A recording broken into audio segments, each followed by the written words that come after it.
Oh, he's there. They have Yo. Yo, bro.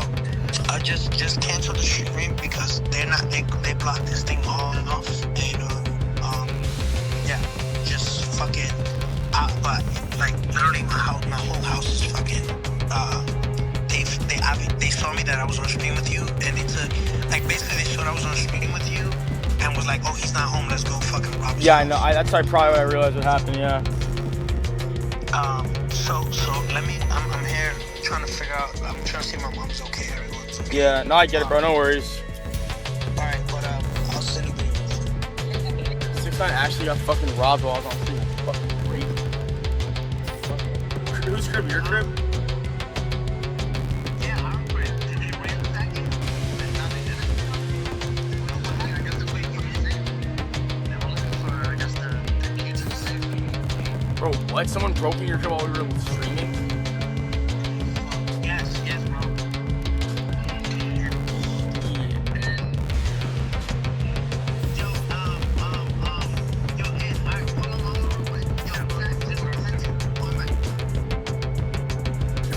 His crib got broken into, and like the people had like his mom's crib. We just got word that 4 armed men broke into 6ix9ine's house last night, forcing their way inside and holding his mother at gunpoint while demanding she show them where everything valuable was.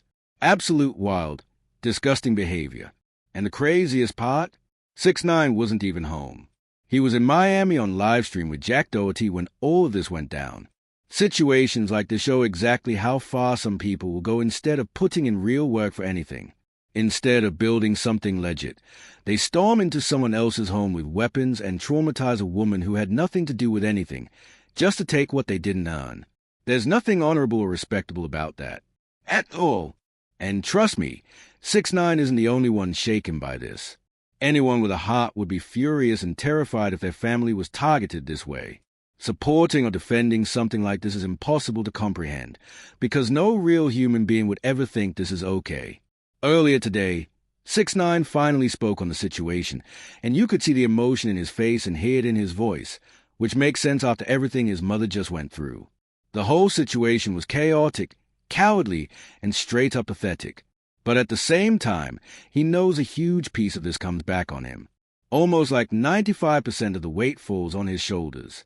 And even people who do not like 6ix9ine would never watch a clip of his mother, a woman in her 60s, being held at gunpoint and think that's cool. But here's where 6ix9ine completely played himself into danger. Before the robbery even went down, he kept live streaming inside his house, showing the whole layout, doing casual house tours, and filming interviews right in his living room like it was a public venue. Adam pulled up. Trap Ross pulled up. Vlad pulled up. He opened the door for anybody with a microphone. He was moving like a regular civilian, not someone tied to major cases, major drama, and people who still hold real grudges. And on top of revealing his location nonstop, he kept flashing stacks of cash just sitting around the house like props.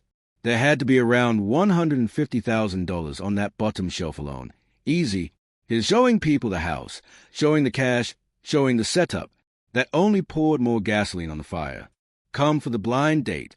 Oh, wait, the cash. It's fake. Yeah, okay. What's up? So I want to make this video to clear up all the fake news and rumors. So the world knows this. It's a fact. I'm on house arrest. I've been on house arrest. I think everyone in America and everyone across the world knows that I'm on house arrest. Yesterday they allowed me to leave for work. People, I guess, saw that I was on live stream with Jack Doherty. They took that opportunity to do some. Like I said, it's me, so I get it. The rules are different for me. But if it was your favorite artist, your favorite actor, and that was done, they don't get no cool points for that. My mom is 60 years old. Y'all know I'm supposed to come home. Y'all know I'm home all the time. I'm on house arrest.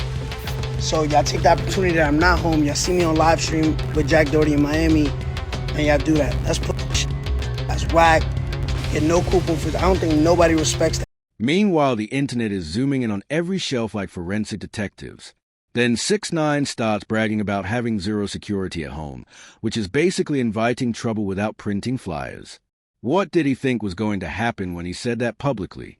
Who was that supposed to help? Fans aren't marching into court to demand a judge hand him armed guards. He even explained how crazy the system is, how a court blocked him from having protection, how he appealed it, how higher judges overturned it because the first ruling made no sense. But then he says March 12th, 2025 he gets raided. They find a concealed gun, and suddenly everything flips again. The gun wasn't even his. It belonged to his brother, with paperwork to prove it.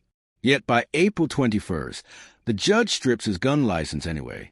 Now he's paying a licensed security guard who can be armed in the mall, but 6ix9ine himself isn't allowed license protection at home. That's a wild catch-22. He's trying to explain it, but the system isn't adding up. And that interview might have pulled massive numbers, but clicks don't equal courtroom support. The formula is simple. He's a polarizing figure who openly beef with dangerous crowds. He keeps valuable things inside the house. He tells everyone he has no armed security, no guns, and no legal ability to defend himself. That combination is a recipe for disaster. He practically broadcasted a blueprint and then wondered why someone followed it. He even clarified that because of his legal situation, he couldn't keep weapons in the house at all. If he slipped up once, he'd be facing real time, which he obviously wants to avoid. So now every dangerous person watching knows one thing. Here's the location, here's the layout, here's the cash, and here's the fact that he can't legally protect himself. That's not unfortunate. That's a setup created by his own decisions. There are no guns in that house. None. And even the security people you might see around him, they're not armed either. On top of that, he doesn't even keep security with him full time. It's literally just him sitting alone in that big house. Then he turns around asking, how did this happen? It happened because he talked way too much and revealed way too much. He walked into those interviews and opened up entire chapters of information that should have stayed locked away forever. And the wildest part? Even knowing how vulnerable he is, he still gets online starting problems, picking fights, and provoking people who live in the street world for real. That's the part that makes zero sense. If you know you can't carry protection, can't hire armed guards, and can't defend yourself legally, why are you poking at people who absolutely can? If it were me, I'd be silent as a church mouse, settling every issue I ever had, shaking hands with every old enemy, trying to buy back every ounce of peace. But that's not how things went. Now 6ix9ine is suddenly trying out this peaceful rebrand, this let's all be cool, let's spread positivity storyline. But honestly, it feels too late. After all that chaos, he pops out talking about dropping a Christian song, which is wild when you remember Young Thug once joked that if you cooperate, you might as well start making Christian music. And now 6ix9ine is literally doing it. It's like he finally understands that the drama, the trolling, the beef, it never paid off the way he thought it would. At the end of the day, nothing matters more than real peace. And is learning that the hard way. If someone offered me $100 million but said I'd lose my peace, I'd hand that money back without blinking. Peace is priceless for anyone who wants a calm life. But for 6ix9ine, peace feels impossible if he still wants a career. If he wants to keep cashing in on interviews, there's only so long he can recycle the same old stories. Eventually people will push him to speak on new situations. And for someone who built his entire persona on controversy, that drags him right back into the chaos he's trying so hard to escape. Right now he gets paid around $10, $20K per interview, but that money is not worth risking your life just to call out big-name rappers who live close enough to actually slide on you. He can't carry protection. He knows the limitations of his situation, and he still has to look over his shoulder every single day. That's not a realistic trade-off. In his caption he wrote, "The devil is working hard, but my Lord Jesus Christ works even harder." If he's being genuine, good for him. Everybody deserves a moment of clarity. But he's still flashing huge amounts of money online, still showing off wealth, while staying in a house with no real security and being on house arrest with his mother. That's not smart at all. That tells me he hasn't learned a single thing, not even a little bit. Because if he truly understood the danger he's in, his entire approach would have changed overnight. And when you look at his recent behavior, you have to question whether this humble, spiritual version of him is even real. Just a couple weeks ago, he was online provoking the Latin kings again, saying he was ready to get back at them even if it meant serious time.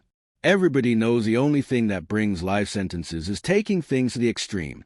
So what is he really suggesting when he talks like that? Because those statements don't match the peace and love energy he's suddenly trying to push. Now, after everything that's happened, you can see 6ix9ine trying hard to flip his whole image. But his past keeps dragging him right back into the chaos he swears is done with. Every move he's making right now feels like straight damage control, not real growth, and people can always sense when something isn't adding up. He keeps posting messages about faith, peace, positivity, all that uplifting energy. But the internet does not forget the years he spent calling out entire groups, sparking drama, and putting himself in insane situations. When your whole brand is built on chaos, the moment you try to calm down, everyone starts questioning whether it's genuine or just another storyline. And right now, the streets, the fans, and even the industry are all looking at him like, is this a real change, or did things just get a little too close to his front door? That's a weight sitting around him now, and it's heavy. What makes it even crazier is that he's still living in the exact same environment where all of this went down. Same house, same setup, same routine, except now there's a target on him twice as big as before. Nobody with common sense would think that's safe, not after something that extreme. And if he keeps moving the way he's moving, something else is going to go wrong. It's only a matter of time. The truth is, 6ix9ine is stuck somewhere between who he used to be and who he's trying to be now. And that middle ground is the most dangerous place anyone could stand. One wrong post, one wrong interview, one wrong comment, and everything explodes all over again. His threats weren't just tossed into the air either. He aimed them straight at the Latin kings in Miami while publicly showing the world where he lives, posting his own address, revealing his location, and admitting he has no security or legal way to defend himself. That's wild behavior by any measure, and nobody with sense would consider that smart. The coup that hit his house clearly wasn't connected to them, but that's not the point. The point is how reckless his entire pattern of behavior was. He kept provoking people who absolutely do not play while knowing he couldn't be around weapons, couldn't hire armed security, and couldn't let his team carry anything either. At that point, if the guards can't defend you, they're just extra people in danger right along with you. So now you really have to ask, did all those interviews, those flex sessions, those house tours, that non-stop location-dropping energy play a part in what happened? Because the timing, the setup, the way everything lined up, it all looks way too messy to ignore. And it makes you think about how preventable this entire situation could have been if he'd moved quieter, smarter, and more carefully. Let me know what you think in the comments. And if you want more deep dives just like this one, make sure you subscribe to Drip Zen. Hit that like button, drop a comment, share the video, and click that hype button to push it through the algorithm. Thank you for watching.